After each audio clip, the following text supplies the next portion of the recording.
Hi YouTube, this is Joe Calton with Calton Cutlery. You can find us on the web, caltoncutlery.com. Today I decided I've been working on this for a couple of days, but today it's pretty much finished, so I figured I'd shoot a video showing off my new hot tent. I'm going to take my boy up elk hunting. It's going to be his first year. He turned 12, and in the state of Wyoming you can start carrying your own big game tags when you turn 12 years old. So we've got his hunter safety course done, got him a rifle set up, and we're about to go hunting here pretty soon. So one of the hunts we're going to do is an elk hunt, and we're going to pack in a little bit and stay there for a couple of days. So I got a tent. Went down to Walmart because I couldn't find my old nylon tent, and I got this 7-man Ozark dome tent. It goes up really fast. The only thing that I don't really like about it is that it's 7 foot. It's 7 foot by 7 foot, and I'm only 6 foot tall, so I figured I'd have some extra room in there. And when I lay this way or this way, my head and my feet are both touching the walls. So well, I'll talk about sleeping arrangements here for a second. But, you know, I usually go elk hunting with a couple of guys. There's about 6 of us. We've got the old canvas wall tent, you know, with the wood stoves and everything. And I got to thinking, well, why not put a wood stove in this? And so here's my really horrible job at installing a stove jack. This is a welder's blanket. It's made out of fiberglass. I picked it up at Menards for, I want to say it was $20. It was a 5x5 piece of it. And they also had fireproof or fire resistant silicone. They had 3 different colors. Clear and black were -75 to 500 degrees, and the red was -75 to 600 degrees. So that's why this is all red and kind of looks nasty and everything. This stuff is a pain in the butt to sew. I'm not the world's greatest stitcher. In fact, you might be able to see some of my stitching in there. I tried doing it on the sewing machine. It didn't really work out so well, so I ended up just hand stitching it. Anyways, I guess start with the stove.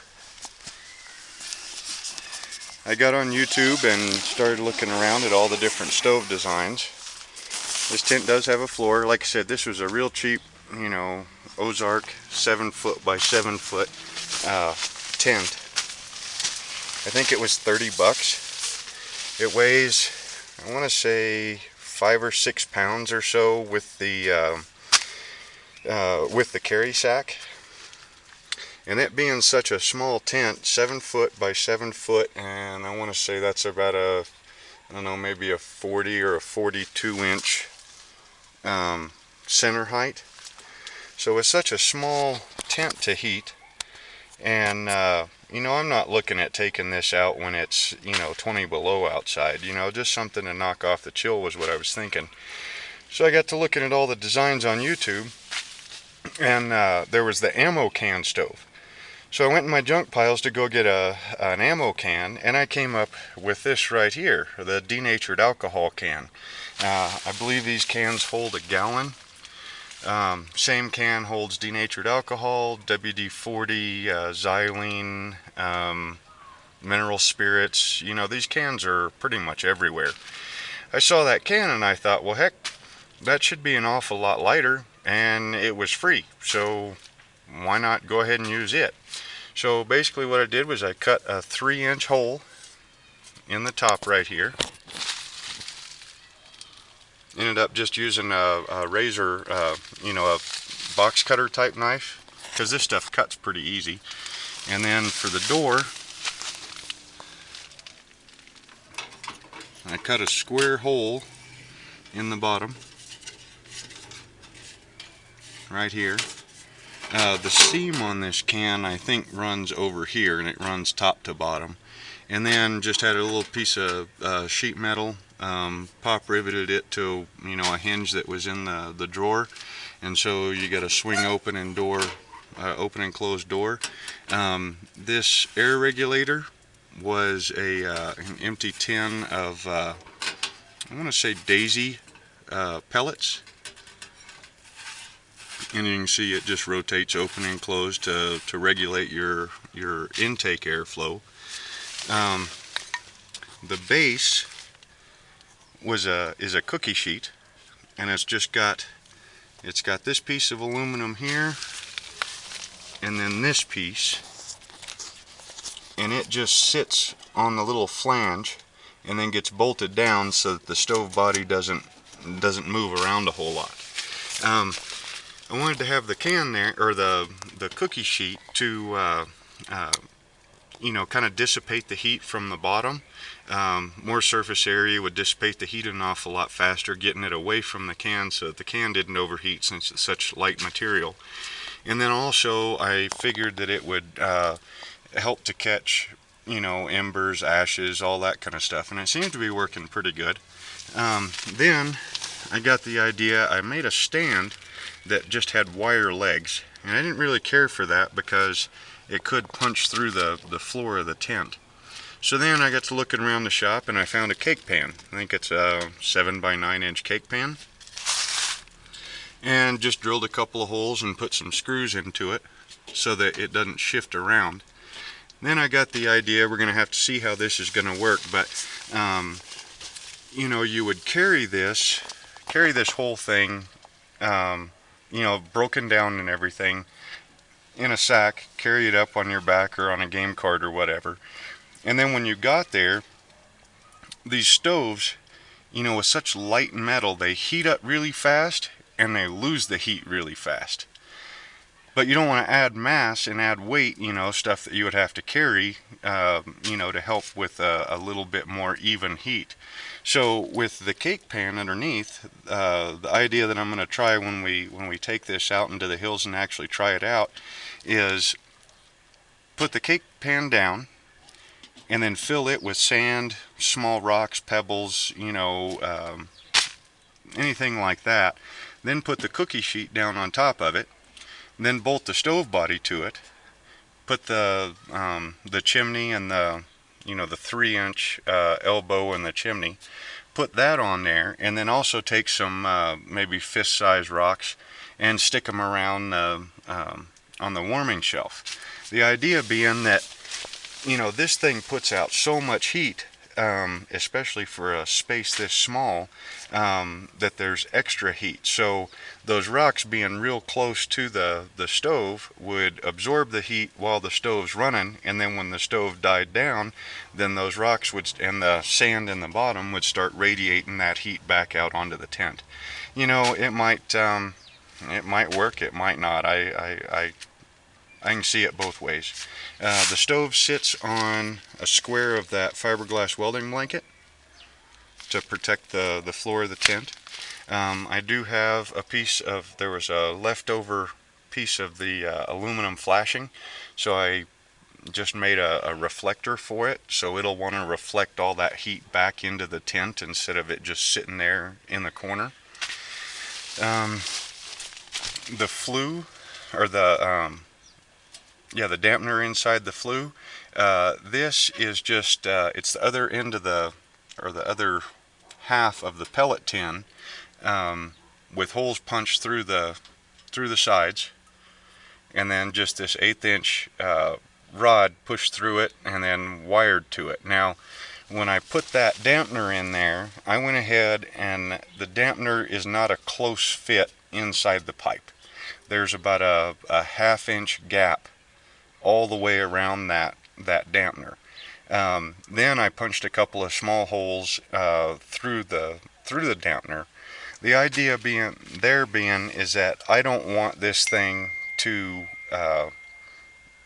go closed, because I'm going to be using it while I'm sleeping. So I did that as a fail-safe, so that you know, if that dampener were to fall closed in the middle of the night, there'd still be plenty of space where the smoke and everything can get out. So even with this choked off all the way. I mean, it does regulate, but there's some safety built in there so that if it does fall completely closed, that it doesn't smoke the tent up. So that part I think is going to work pretty well. The stove jack, if I was to have, I'm probably going to do this again with a larger tent, and I would definitely change the way that I built that stove jack. The welding blanket, it seems to work well. I've fired this up 4 or 5 times. This portion up in here gets warm. I came out here with a laser thermometer, and I don't believe this area right in here got over like 175 degrees, which, a dark tent on a hot summer day, it can reach that temperature just from the sun, so I'm not really too worried. The scrap from the hole of the tent that I cut, I did play around with it to kind of see about how much heat it would take and what would happen to the material when it did get too hot. And it does take a bit to melt it, but unless it's sitting right here on top, it won't, it doesn't really do much of anything to it. Maybe distort it a little bit. Now, take you back outside. Now the first part of this flue is made out of galvanized steel. I did do the first burn with the stove outside, so it burned all the galvanized off of it. This portion gets pretty hot. Now this portion of it, you can see the little wire rings holding it together. It's your classic ultralight backpackers stove flue. It's about 5 feet worth of, now this is just aluminum. I know the guys that are real serious about it, they use titanium, but it's just aluminum flashing, 12 inches wide, and it rolls up either direction. So this is rolled up the long way with the little keeper hooks or keeper rings to keep it in position. And then when I go to pack it, why then I'll pop all these rings off and then roll it down this way instead of out this way. The whole stove, with the and then when I get out to the field, of course I won't have the chair with me, so I'll just lash a couple of dead branches together, stick them in the ground to prop up the flue to whatever angle it needs, because back here my backyard isn't really level.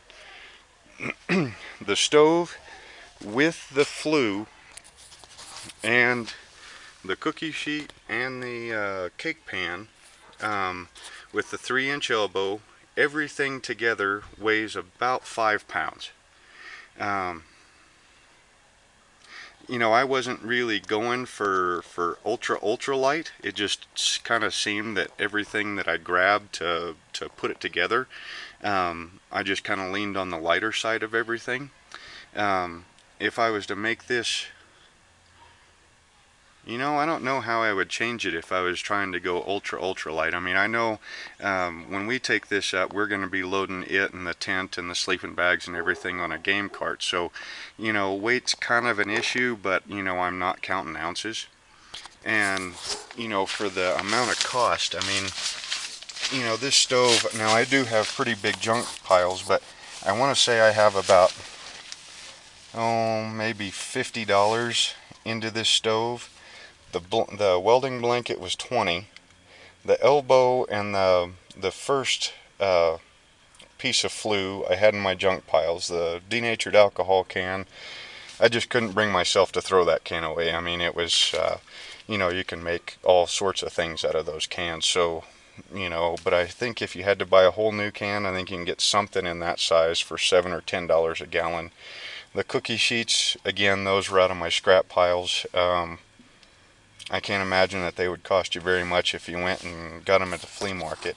I think the roll of aluminum flashing was $7 or $8 for a 12-inch wide by 10-foot roll, and I still had a foot or two left over. I'm not sure what I'm going to do with. And then needle and thread, some time, piece of 1/8-inch rod for the dampener, an old pellet tin, a hinge, which you could use just about any hinge that you had laying around. And like I said, it's all pop riveted together. Now this can is probably not going to last too long. I don't know how long it's going to last. I would guess that had have to do an awful lot with how hot you fire it, and how many times you take it out during a season. I've already burned it 4 or 5 times, and besides the the paint burning off, I haven't seen anywhere where it's leaking or where it looks like it's going to.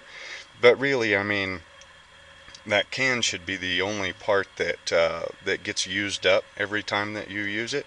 So you use it 10 or 20 times, however long it takes until the can starts falling apart or rusting through, and then by that time you've used enough denatured alcohol or WD-40 or whatever to have another can, or you've scrounged another one up, cut another hole in the top, chop a hole in the side, grind those pop rivets out, pop rivet the door to the new can, and you're back in business. So, if I only get, say, 10 more uses out of the thing and I have to replace the can, then, so be it. It's not really that big of a deal. But I just kind of figured you guys might like to see, I wouldn't call it ultralight, but, fairly light camping on the cheap. $30 for the tent, maybe $30 for the stove with the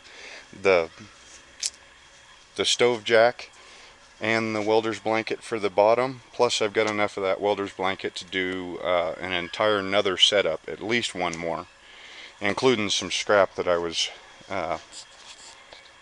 had left over from making it. This stuff right here, I told you I'd get back to this. It frays really fast. I mean, you cut this stuff and it instantly, the edges start coming apart. So I kind of figured, well, first of all, I'm not that great with a sewing machine, but I kind of figured that if I put the silicone on there first, got the silicone in there. Now I didn't thin it out with mineral spirits or anything, I just put it on there and spread it out with a putty knife. I figured if I got enough of that silicone in here that it would act like a glue to hold the fibers together. And that part is true, it does do that, but trying to stitch this, I mean, it gets everywhere. And I put it on yesterday in the early afternoon, and it's still, I mean, it's just a little bit tacky in some of the spots that are kind of thick. So the next time I do this, I'm definitely going to stitch this up without the silicone on it. Just go ahead and make it oversized and fight it. Maybe use some tape or something to keep it from fraying while I'm stitching it. Probably learn how to use a sewing machine better.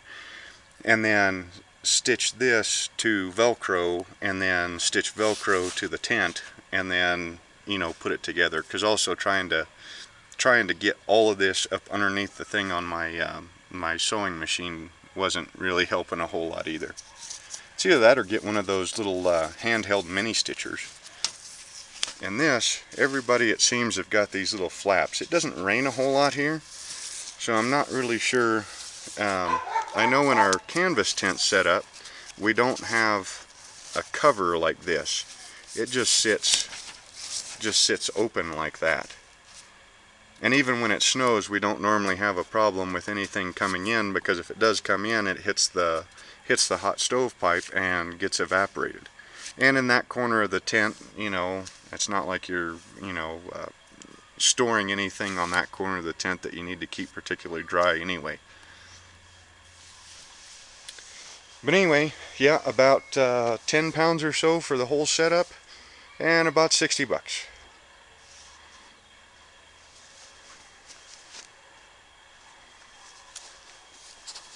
Hope you enjoyed it, and we'll see you next time.